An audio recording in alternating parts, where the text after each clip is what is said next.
I am Ashley Amoth and I'm currently in Form 4 and this year I'm turning 17 years old.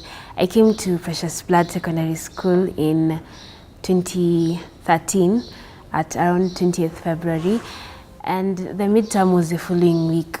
So I was full of expectations for my life, especially because I had come to a school that I wanted to come to.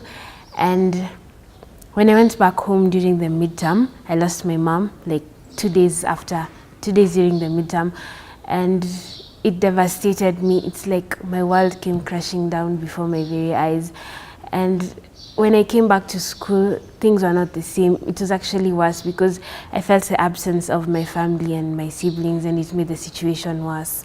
So I used to see people coming to the library in school, and one day I decided to come myself. And when I came, I actually came to do some homework research that we were given by our Kiswahili teacher. And I saw Harry Potter and the Chamber of Secrets in the shelf, and I was actually surprised because I just thought the library was full of books, educational material, the atlas, chemistry books.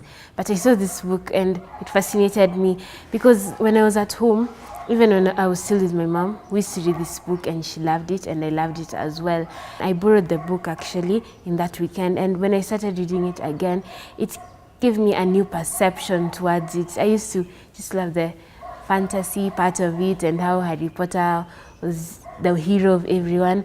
But this time it gave me a new perception because it hit me that Harry Potter was actually an orphan as well, and his situation is closely related to mine because I lost my mom, and so it's like we share in the same pain or something. So despite all that, he still managed to become the greatest wizard of all, and how he defeated the basilisk and saved Ginny. So this gave me an inspiration. I told myself, if Harry Potter could do it, despite all the challenges that he went through, I can do it myself. And as I read more books, I discovered that I loved playing around with words, especially rhymes.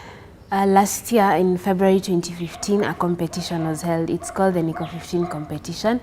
So I submitted a poem and a drawing, and in April, during our closing assembly in school, a principal read a letter that I had won the competition in the whole country. I was shocked, I was surprised, I was happy. I didn't even know what to expect. I was to go to New York to represent the Kenyan children in the United Nations General Assembly.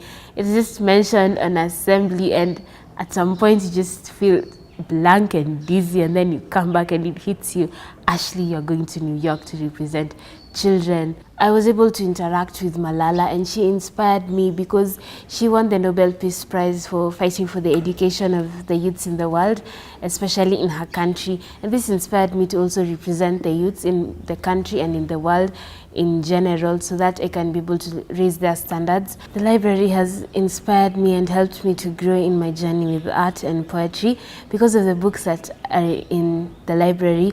Books such as those on sharks and the environment have helped me in my drawing and in the poetry to help me bring out what I want other people to see, the kind of world that we are meant to live in today and in the future.